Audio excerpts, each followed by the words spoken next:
मित्रांनो, तुमचं पुन्हा एकदा GB स्टोरी टेलर या यूट्यूब चॅनलवर स्वागत आहे. आजच्या आपल्या गोष्टीचं नाव आहे सासू. लेखक के. पण गोष्ट सुरू करण्याआधी जर कोणी या चॅनलवर पहिल्यांदाच आलेले असाल तर त्यांनी ह्या चॅनलला सबस्क्राईब करायला विसरू नका. चला तर मग अजिबात वेळ न घालवता गोष्टीला सुरुवात करूया.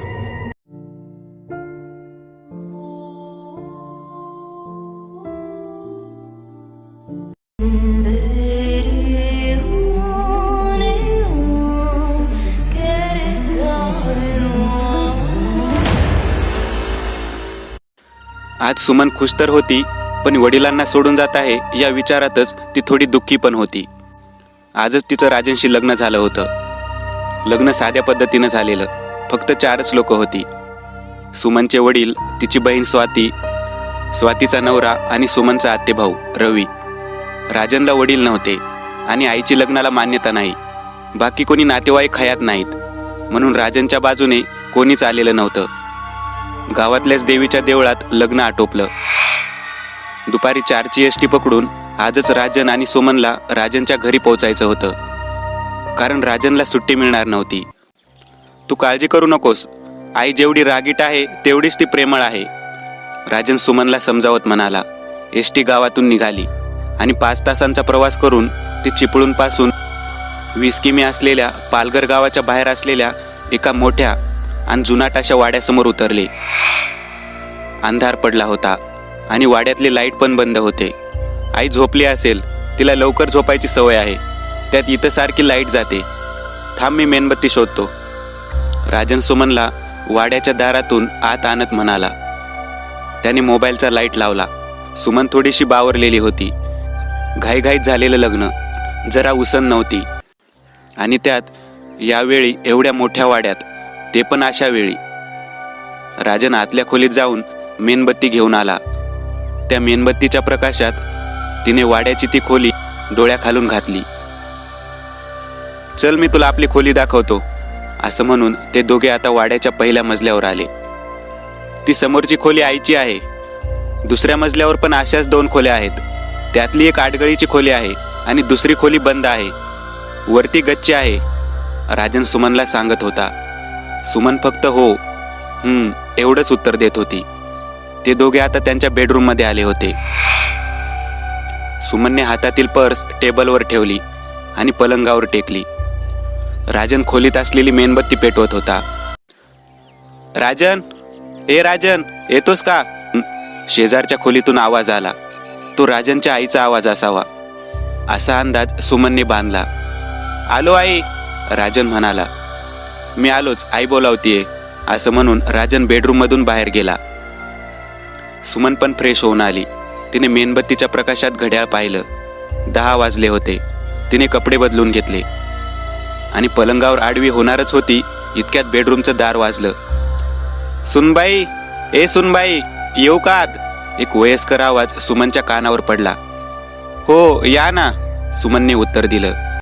नऊवारी साडी नेसलेली एक वयस्कर स्त्री खोलीमध्ये आली. मेणबत्तीच्या प्रकाशात सुमनला तिचा चेहरा नीट दिसत नव्हता. त्यात तिच्या डोक्यावर पदर होता. राजनची आई जुन्या चालीरीतींची आहे, हे राजननी सुमनला सांगितलं होतं. हे बघ सुनबाई, जे झालं ते झालं. मी सगळा राग विसरली आहे, त्यामुळे आता माझ्या मनात काहीही नाहीये. तू पण तुझ्या मनात काही ठेवू नको. सुखानं संसार करायचा.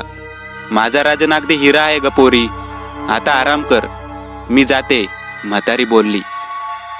सुमन तिच्या पाया पडायला वाकली, पण म्हातारी पटकन खोलीबाहेर निघून गेली होती. सासूबाई तशा प्रेमळ दिसतायत, सुमन स्वतःशीच म्हणाली. 15 मिनिटांनी राजन बेडरूममध्ये शिरला. काय मग, झालं का आईशी बोलून? मी म्हटलं होतं ना, आई प्रेमळ आहे, ती जास्त वेळ कोणावर रागवू शकत नाही, राजन म्हणाला. चल आता झोपू, मला उद्या कामावर जायचंय, राजन बेडवर आडवा होत म्हणाला. सुमन पण झोपली. काल खूप दगदग झाल्यामुळे सुमनला उठायला उशीर झालेला. तिने डोळे उघडून बाजूला पाहिलं, पण राजन बाजूला नव्हता. तिथे एक चिठ्ठी होती. मी कामावर चाललोय, तू उठलीस की आवरून स्वयंपाक कर. आईची तब्येत जरा खराब आहे, ती दिवसभर आराम करेल आज तिच्या खोलीत. आईने बोलवल्याशिवाय खोलीत जाऊ नकोस. चिठ्ठी वाचून सुमनने आवरायला घेतलं. आवरून झाल्यानंतर ती खालीच असलेल्या किचनमध्ये गेली. तिथं कमालीची स्वच्छता होती. मागे एक छोटं घर दिसत होतं, पण ते बंद होतं. तिने चहा करून घेतला. खुर्चीवर बसून ती चहा घेऊ लागली. सुनबाई, ए सुनबाई, जरा वर येतेस का? तिच्या कानावर आवाज पडला. ती चहाचा कप तसाच ठेवून वर गेली. म्हातारीच्या खोलीचं दार लोटलेलंच होतं. सुमन खोलीत गेली. म्हातारी खोलीच्या खिडकीकडे तोंड करून एका लाकडी खुर्चीवर पाठमोरी बसलेली, नेहमीसारखाच डोक्यावर पदर. जरा चहा करून आण माझ्यासाठी, म्हातारी म्हणाली. बरं आणते. सुमन जाऊ लागली. आणि हो, इथून पुढे माझ्या खोलीत येताना आधी दार वाजवत जा, असं एकदम आत यायचं नाही, म्हातारी खिडकीत बघत बोलली. बर, इथून पुढे लक्षात ठेवीन, सुमन म्हणाली. किचनमध्ये आली. तिला म्हातारीचं ते बोलणं लागलं होतं. ती चहा करून पुन्हा म्हातारीच्या खोलीजवळ आली. तिने दार वाजवलं. ये आत. चहा ठेव टेबलावर, मी आंघोळ करतीये, म्हातारीने आतून सांगितलं. ती आत आली. चहाचा कप ठेवून ती जाऊ लागली. जाता जाता ती त्या खोलीला निरखू लागली. खोली विचित्र वाटत होती. खोलीत खूप धूळ साचली होती. म्हातारी त्या खोलीत राहत असूनही असं वाटत होतं की जणू ती खोली कित्येक वर्ष कोणी उघडलीही नसावी. इतकंच काय, पण म्हातारी मगाशी बसली होती ती खुर्ची पण धुळीने माकलेली होती. सुमन खोली बाहेर आली. दुपार होऊ लागली. सुमन स्वयंपाक करू लागली. बऱ्याच गोष्टी तिला खटकत होत्या. एकतर ती खोली इतकी विचित्र का? सासूबाई स्वतःचा चेहरा का दाखवत नाहीत? दुसरी गोष्ट म्हणजे त्या आजारी असून पण त्यांच्या खोलीत औषधाची एक बाटली सुद्धा न दिसावी. सगळंच रहस्यमय वाटत होतं. स्वयंपाक झाला होता. सुमन जरा खुर्चीवर टेकणार होती. तितक्यात पुन्हा सासूबाईचा आवाज आला. सुनबाई, सुनबाई, जरा येतेस का? आले आले, म्हणत सुमन सासूबाईच्या खोलीजवळ आली. दार वाजवून तिने आत यायची परवानगी मागितली. ये, म्हातारी आतून म्हणाली. ऐक, माझं जेवण आणू नको, तू जेवून घे, म्हातारी तशीच खुर्चीवर पाठमोरी बसून म्हणाली. बरं, सुमन परत बाहेर आली. दुपारी जेवण करून ती बेडरूममध्ये आली. बेडवर आडवी झाली. तिचा डोळा लागला. सुमन, ए सुमन, राजननी सुमनला आवाज देत उठवलं. तुम्ही कधी आलात? सुमन उठून बसली. हे काय, आताच आलो. पण संध्याकाळचे 7 वाजलेत. बहुतेक कालच्या दगदगीमुळं तुला गाढ झोप लागली असेल, राजन खूप समंजसपणे म्हणाला. सुमनला जरा बरं वाटलं. बरं, आई काय म्हणाली? आज कसा गेला दिवस? राजनने विचारलं. काही नाही, त्यांना एकदा चहा दिला पण त्या जेवायला नको म्हणाल्या, सुमन म्हणाली. बर, तब्येत ठीक नसेल तिची, राजन म्हणाला आणि म्हातारीच्या खोलीत गेला. सुमनला सारखं वाटत होतं की तिच्या मनात ज्या शंका आहेत त्या राजनला विचाराव्यात, पण तिची हिंमत झाली नाही. बराच वेळ राजन म्हातारीच्या खोलीतच होता. सुमन रात्रीचा स्वयंपाक करत किचनमध्ये होती. तितक्यात किचनच्या खोलीत कोणीतरी उभा आहे असं वाटलं. सुमन दचकलीच. ती थोडी मागे हटली आणि खिडकीच्या बाहेर निरखून पाहिलं. बाहेर अंधार होता. चेहरा नीट दिसत नव्हता, पण ती एक बाई होती. तिचे डोळे त्या अंधारातही चमकत होते. केस मोकळे सोडले होते तिने. काही सेकंदच त्यांची नजरानजर झाली आणि ती अंधारात गायब झाली. सुमन थोडी घाबरली होती. सुमन, झाला का स्वयंपाक? राजनचा आवाज आला वरून. हो, तिने उत्तर दिलं. काही मिनिटातच राजन खाली आला. आईचं आणि माझं ताट वाढ, मी घेऊन जातो, तू जेवून घे, तो म्हणाला.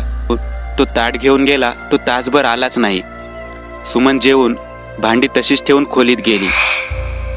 तिने खोलीत येऊन पाहिलं तर राजन कधीच झोपला होता.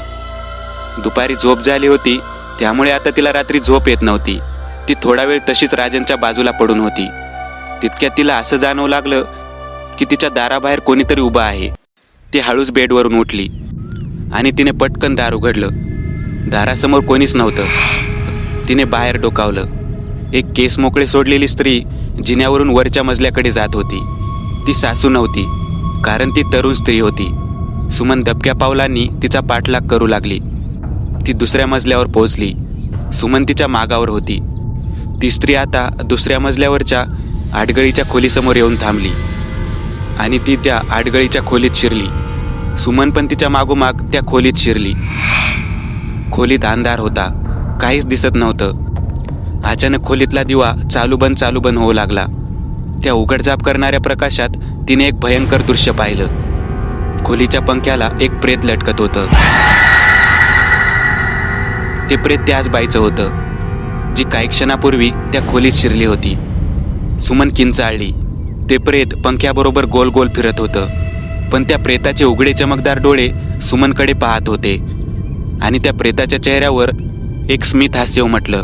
एक थंड स्पर्श सुमनच्या खांद्याला झाला. तिने दचकून मागे पाहिलं आणि तिची वाचाच बसली, कारण तिच्या मागे तीच स्त्री उभी होती जिचं प्रेत पंख्याला लटकलेलं होतं. सुमनचा आवाज घशातच कोंडून राहिला आणि अचानक खोलीत पूर्ण अंधार झाला. जीव मुठीत धरून सुमन खोलीच्या बाहेर पळाली. कशीबशी ती स्वतःच्या बेडरूममध्ये पोहोचली. राजन झोपला होता. "आहो, उठा लवकर."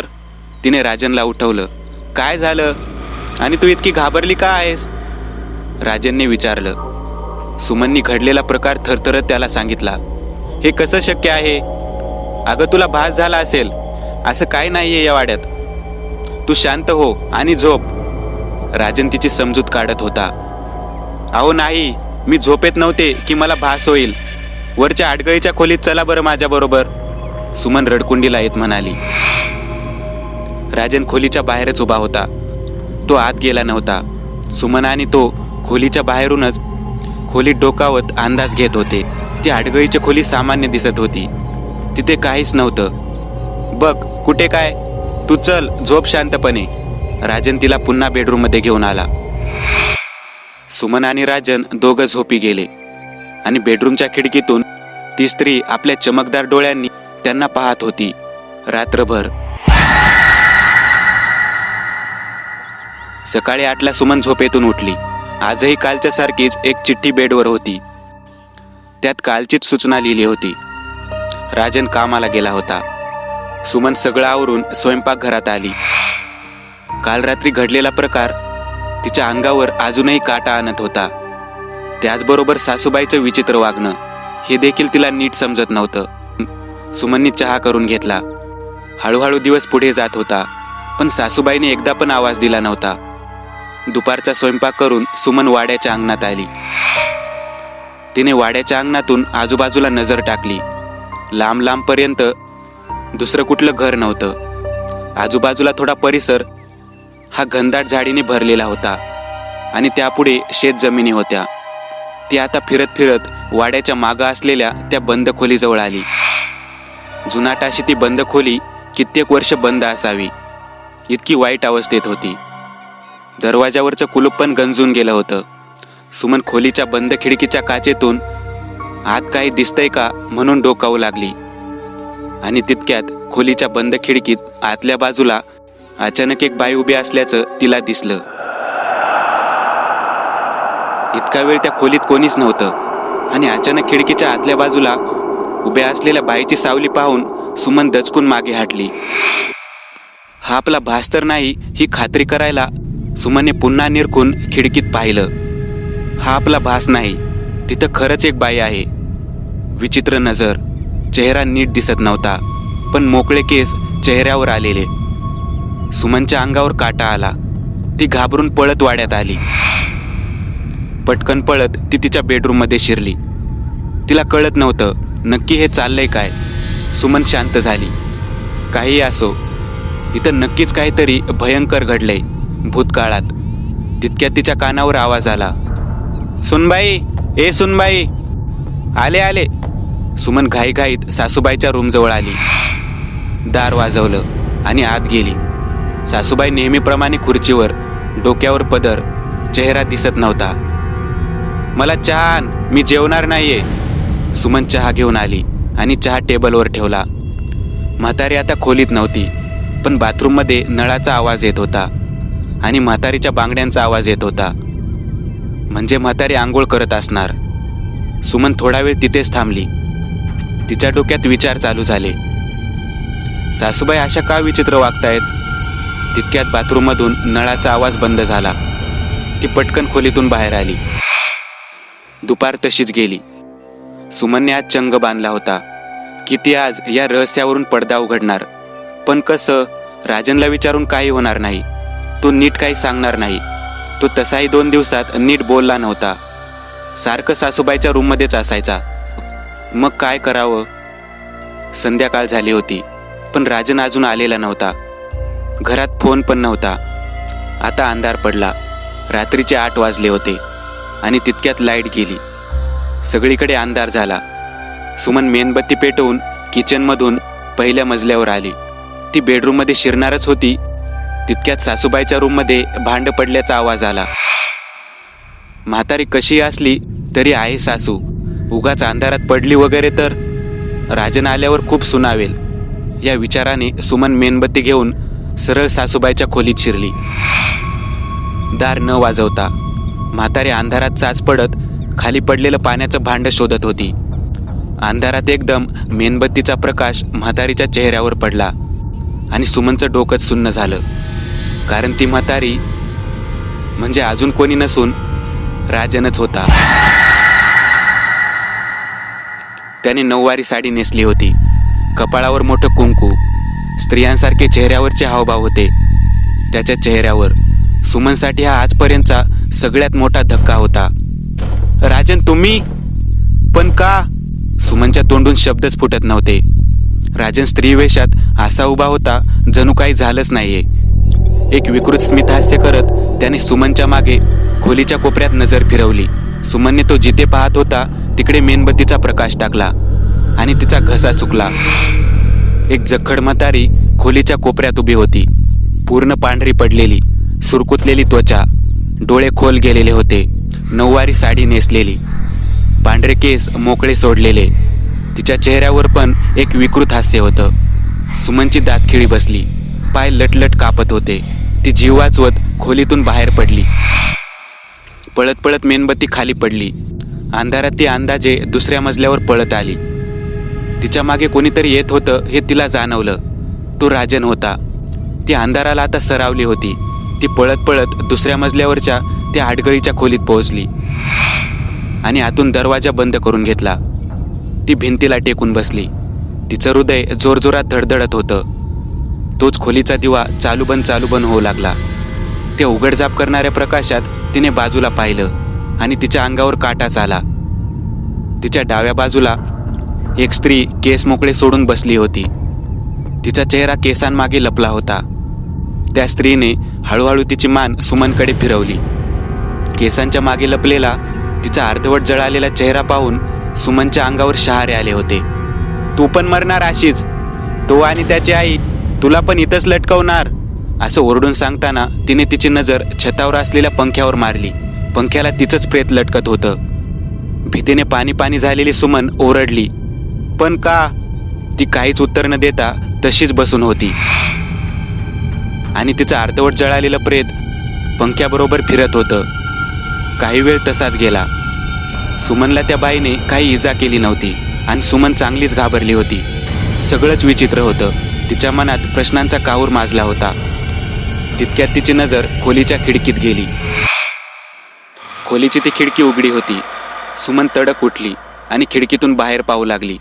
खिडकी शेजारून एक पाईप खालपर्यंत जात होता. सुमनने धाडस करून त्या पाईपवरून खाली जाण्याचा प्रयत्न सुरू केला. हळूहळू ती पाईपवरून खाली उतरून वाड्याच्या मागच्या बाजूला उतरली. तिला आता वाटलं की आपण इथून सुखरूप निसटून जाऊ. ती तडक-फडक तिथून वाड्याच्या मुख्य गेटकडे पळत सुटली. पळत पळत ती वाड्याच्या गेटमधून बाहेर पडली आणि तिने मागे वळून वाड्याकडे शेवटचं पाहिलं.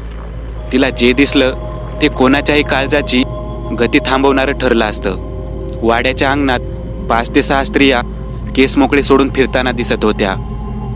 त्या किंचाळत होत्या, रडत होत्या. कदाचित तो आक्रोश या गोष्टीचा होता की त्यांना तिथून सुखरूप बाहेर पडायचं भाग्य लाभलं नव्हतं. वाड्याच्या आत आता लाईट दिसत होते. खिडकीत स्त्री वेशात उभा असलेला राजन आणि त्याची ती म्हातारी आई उभे राहून सुमनला सुखरूप तिथून निसटताना पाहत होते. सुमन जीवाच्या आकंताने पळत कशीबशी हायवेवर पोहोचली. तिथून ती कशीबशी पळून चिपळूणला पोहोचली. चिपळूणच्या पोलीस स्टेशनमध्ये जाऊन तिने घडलेला प्रकार पोलिसांना सांगितला. पहिल्यांदा कोणी विश्वास ठेवायला तयार नव्हतं, पण शेवटी खूप समजवल्यावर पोलिसांनी तिचं ऐकून घेतलं. तासाभरात पोलीस त्या वाड्यावर येऊन धडकले. सुमन पण त्यांच्याबरोबर होती. वाड्यात कोणीच दिसत नव्हतं, पण सगळे लाईट मात्र चालू होते. तळघर, पहिला मजला पोलिसांनी पिंजून काढला. ते म्हातारीच्या खोलीत शिरले. तिथं त्यांना म्हातारीच्या जुन्या साड्या आणि काही दागिने मिळाले, पण तिथं न राजन सापडला न अजून कोणी. आता पोलीस सुमनला घेऊन दुसऱ्या मजल्यावर आले आणि त्यांनी ती आडगळीची खोली उघडली आणि एक धक्कादायक दृश्य दृष्टीस पडलं.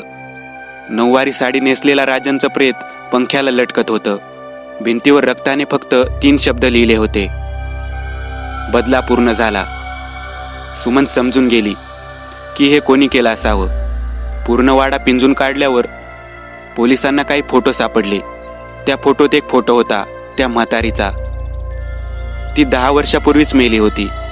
पोलिसांना बरेच अल्बम मिळाले. ते सर्व राजनच्या आधीच्या लग्नाचे अल्बम होते. जवळपास 5 ते 6 अल्बम होते. आता शेवट फक्त वाड्याच्या मागची खोली बघायची राहिली होती. पोलिसांनी त्या खोलीचं कुलूप तोडून आत प्रवेश केला आणि पोलीस पण क्षणभर बिचकले. त्या खोलीत जवळपास 5 ते 6 मानवी सांगडे जमिनीत गाडलेले पोलिसांना सापडले होते. सगळा पंचनामा झाला. पोलिसांनी वाडा सील केला आणि ते सुमनला घेऊन वाड्याच्या बाहेर येऊन गाडीत बसले आणि गाडी तिथून निघून गेली.